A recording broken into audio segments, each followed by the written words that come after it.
જે લોકોને લાગે છે કે ભાજપે 30 વર્ષમાં ગુજરાતને બરબાદ કરી દીધું છે તેઓ પોતાનો હાથ ઊંચો કરે। જે લોકો ગુજરાતની હાલત સુધારવા માંગે છે તેઓ પોતાનો હાથ ઊંચો કરે। જે લોકો ગુજરાતની હાલત સુધારવા માંગે છે આજે તે બધા લોકો શપથ લેશે।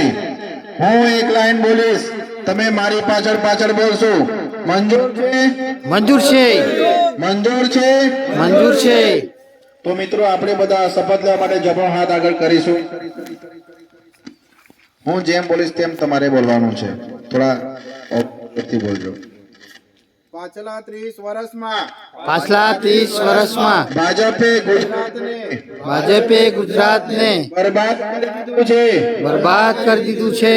હું શપથ લઉં છું કે હું શપથ લઉં છું કે હું ભાજપને હવે ગુજરાતને વધુ બરબાદ કરવા દેવાનો નથી। બરબાદ કરવા દેવાનો નથી। હું શપથ લઉં છું કે આવતી કોઈ પણ ચૂંટણીમાં ભાજપને મત આપવાનો નથી। હું શપથ લઉં છું કે મારા પરિવાર અને ગુજરાતના સુવર્ણ ભવિષ્ય માટે આવતી દરેક ચૂંટણીમાં હું આમ આદમી પાર્ટીને અને ઝાડુને મત આપીશ અને બીજા લોકોને ઝાડુમાં મત આપવાનું સમજાવીશ। હું માનું છું કે આમ આદમી પાર્ટી એક ઈમાનદાર અને દેશભક્ત પાર્ટી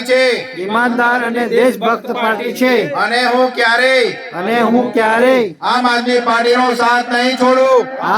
પાર્ટીનો સાથ નહીં છોડું। ભારત માતા કી જય।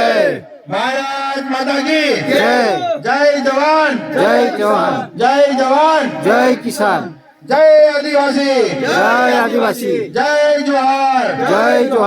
चैतरभाई तुम आगे बढ़ो, हम तुम्हारे साथ हैं। चैतरभाई तुम आगे बढ़ो, हम तुम्हारे साथ हैं। निरंजन भाई तुम आगे बढ़ो, हम तुम्हारे साथ हैं।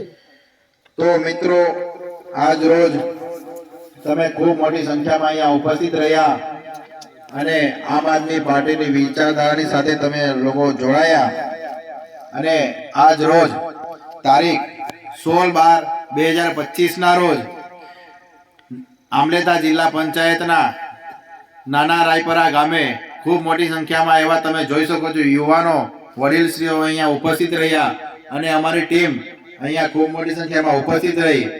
તો તે બદલ ખૂબ ખૂબ આભાર।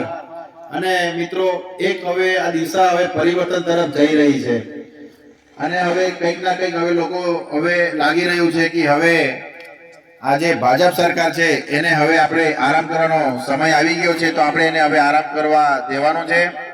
તો કેમેરો જરા આ બાજુ જરા ફેરવશો, જરા આપણા યુવાઓ છે બધા ત્યાં।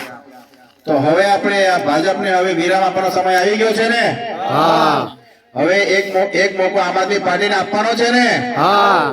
હવે પરિવર્તન જરૂરી છે ને? હા। તો બસ ત્યારે હવે લોકોએ હવે મનમાં ગાંઠ બેસાડી લીધી છે કે હવે પરિવર્તન। તો મિત્રો ખૂબ મોટી સંખ્યામાં તમે જોઈ શકો યુવાનો બધા અહીંયા ઉપસ્થિત છે અને આ બધા જાગૃત યુવાનો છે કે હવે ગમે તે થાય હવે એક મોકો આમ આદમી પાર્ટીને અને એક મોકો તમે જોઈ શકો છો।